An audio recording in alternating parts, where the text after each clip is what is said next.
పిత పుత్ర పవిత్రాత్మ నామమున ఆమేన్.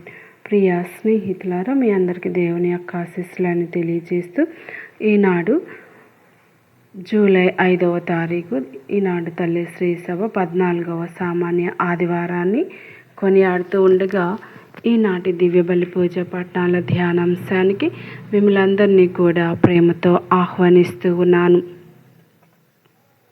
జకర్యా గ్రంథం 9వ అధ్యాయం 9వ వచనం నుండి 10వ వచనం వరకు మరియు పునీత పౌలు రోమీలకు రాయబడిన లేఖ 8వ అధ్యాయం 9వ వచనం మరియు 11వ వచనం నుండి 13వ వచనం వరకు, మత్తయి సువార్త 11వ అధ్యాయం 25వ వచనం నుండి 30వ వచనం వరకు ధ్యానించుదాం.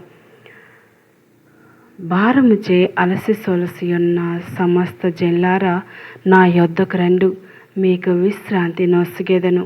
నా కాడిని మీరు ఎత్తుకొనుడు, ఎలైనా నా కాడి సులువైనది, నా బరువు తేలికైనది. మత్తయి సువార్త 11వ అధ్యాయం 28వ వచనం. పాత నిబంధనలో కాడి వ్రాతపూర్వకమైన లేదా మౌఖికమైన మోషే చట్టాన్ని సూచిస్తూ ఉంది. సమస్య మోషే చట్టం కాదు. మోషే చట్టం గూర్చిన తప్పుడు వివరణలను యేసు తీవ్రంగా ఖండించాడు. వారు పరిసయ్యులు, ధర్మశాస్త్ర బోధకులు మోయలేని, సాధ్యం కాని భారములను ప్రజలపై మోపుదురే కానీ ఆ భారములను మోయు వారికి సాయపడ్డకు తమ చిటికైన వేలును కదపరు. మత్తయి సువార్త 23వ అధ్యాయం 4వ వచనం. మోషే చట్టం ప్రజలకు భారంగా మారింది. అందుకే యేసు భారముచే అలసి సొలసి ఉన్న సమస్త జనులారా, నా యొద్దకు రండు, మీకు విశ్రాంతి నొసగెదను అని పలికాడు. మనకున్న భారాలేంటి? కుటుంబం, శారీరక, ఆర్థిక, ఆరోగ్య, సామాజిక, సాంఘిక, మానసిక, ఆధ్యాత్మిక భారాలతో సతమతమవుతూ ఉంటాం. ఇన్ని భారాలతోనున్న మనకు యేసు ప్రభు మాటలు మనకెంతో ఊరటను కలిగిస్తాయి. ఆయన మిమ్మును గూర్చి శ్రద్ధ వహించును కనుక మీ విచారములన్నీ ఆయనపై మోపడు. పునీత పేతురు రాసిన మొదటి లేఖ 5వ అధ్యాయం 7వ వచనం అన్న పేతురు మాటలను గుర్తు చేసుకుందాం. ప్రభునందు నమ్మకముంచిన ఆయనపై ఆధారపడి జీవించిన అప్పుడు మన ఆత్మలయందు విశ్రాంతి పొందుదాము. మత్తయి సువార్త 11వ అధ్యాయం 29వ వచనం. మనం సమస్తమును ప్రభు నుండి నేర్చుకోవాలి, ఎందుకనగా ఆయనే సత్యం, విజ్ఞానం, చట్టం. కనుక ప్రభు కాడి మోషే చట్టమే కానీ అది ప్రజలకు భారమైంది కాదు. నిజమైన మోషే చట్టం జ్ఞానం. ఇది పరిసయ్యులు తప్పుడు వివరణలకు వ్యతిరేకమైంది. యేసు ప్రభు ఈ లోకానికి వేంచేసే సమయానికి పరిసయ్యులు, ధర్మశాస్త్ర బోధకులు 613 నియమాలను సూచించారు. ప్రభు భారమును మనపై మోయటలేదు కానీ మనకు విశ్రాంతి నొసగుటకు వచ్చెను. కనుక ప్రతి విశ్వాసి క్రీస్తు కాడిని ఎత్తుకొనుటకు, క్రీస్తు భారమును మోయుటకు సిద్ధపడవలెను. ఎందుకనగా ఆయన సత్యం, విజ్ఞానం, చట్టం. ఆయన మనకు పరలోక రాజ్యమునకు సంబంధించిన విషయములను బయలుపరచును. విజ్ఞులు వివేకులకు వీటిని మరుగుపరిచి పసిబిడ్డలకు బయలుపరిచితివి. మత్తయి సువార్త 11వ అధ్యాయం 25వ వచనం అని యేసు ప్రభు పలికారు. పరలోకమును ప్రవేశించాలంటే, పరలోక పరమ రహస్యాలను గ్రహించాలంటే పసిబిడ్డల మనస్తత్వం కలిగి ఉండాలి.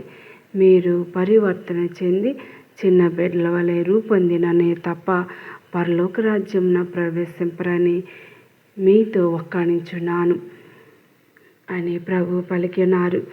పసిబిడ్డలు షరతులు లేని ప్రేమను గుర్తించెదరు. వారు షరతులు లేని ప్రేమతోనే సమాధానమిస్తారు. మనం ప్రేమ క్రీస్తులో కేంద్రీకృతమైనచో మనం ఒకరిని ఒకరు మరియు తోటి వారిని షరతులు లేకుండా ఎలా ప్రేమించాలో ప్రభు మనకు నేర్పిస్తారు. మనపై పరలోక తండ్రికి ఉన్న అనంతమైన ప్రేమ కేవలం క్రీస్తుకు మాత్రమే తెలుసు. మన జ్ఞానం వివేకంపై మాత్రమే ఆధారపడుచున్నామా లేదా దేవుని విజ్ఞానంపై ఆధారపడుచున్నామా? విఘ్నులకు వివేకవంతులకు పరలోకం మరుగుపరచబడింది కనుక ఎందుకన్నా దేవుని చిత్తమును మార్గమును తెలుసుకొనుటకు వారు దేవునిపై ఆధారపడక వారి బలాన్ని తెలివితేటలను నమ్ముకొనుచున్నారు. పసిబిడ్డలు సంపూర్ణ నమ్మకాన్ని కలిగి ఉంటారు. ఆనాడు యూదా మత నాయకులు కపటముతో గర్వంతో ప్రభు బోధనలకు స్పందించలేదు. కానీ సామాన్య ప్రజలు ఎక్కువగా ప్రభువునకు స్పందించారు. కపటం గర్వం ఉన్న విశ్వాసులు పరివర్తన చెందలేదు. యేసు మార్గం సాధుశీలత వినమ్రత కలది. ప్రభు కాడి ఆయన జ్ఞానం, అది సత్యం గల కాడి. తన అనుచరులపై ప్రభు మోపు కాడి. దేవుని చిత్తమును తెలుసుకొని దాన్ని విధేయించటం, సత్యమును జీవించటంలో విఫలమైన వారు వ్యసనపరులుగా మారెదరు. విశ్వాసి తన పాపములకు బానిసయగును. పాత నిబంధనలో దేవుని దర్శించిన మోషే సాధుశీలత వినమ్రత కలిగి ఉన్నాడు. ధర్మశాస్త్రానికి మధ్యవర్తి నేను మీ నడుమ వినయాత్ములు దీనులైన ప్రజలను మిగిలనెత్తును. వారే నన్ను నమ్ముకొందురు. అట్టివారు ఎవరికి కీడు చేయరు, కళ్ళలాడరు, మోసం చేయరు. జెఫన్యా గ్రంథం 3వ అధ్యాయం 12వ వచనం అని ప్రవక్త ప్రవచించాడు. యేసు వినయము గల రాజు గాడిద పిల్లపై ఎక్కి వచ్చును. జకర్యా గ్రంథం 9వ అధ్యాయం 9వ వచనం నుండి 10వ వచనం వరకు. మత్తయి సువార్త 21వ అధ్యాయం 5వ వచనం. ఆయన శాంతికరుడైన రాజు. ప్రభు రాజ్యం నేల అంచుల వరకు వ్యాపించును. జకర్యా గ్రంథం 9వ అధ్యాయం 10వ వచనం అని ప్రవక్త ప్రవచించాడు. ఆయన రాజ్యం నాకు అంతమే ఉండదు అని లూకా సువార్త 1వ అధ్యాయం 33వ వచనంలో చదువుకుంటూ ఉంటాం. దైవ రాజ్య వ్యాప్తి బాధ్యత మొదటగా ప్రభు శిష్యులకు నేడు జ్ఞాన స్నానం పొందిన మనందరికీ అప్పగించారు. ఇది మనందరి బాధ్యత. వాక్కు ద్వారా, సత్క్రియల ద్వారా ఈ బాధ్యత నెరవేర్చ మనం ప్రయత్నించాలి. మన అనుదిన జీవితంలో ఎన్ని భారాలున్నను ఇతరులతో వినయం వినమ్రత కలిగి జీవించ ప్రయత్నం చేద్దాం.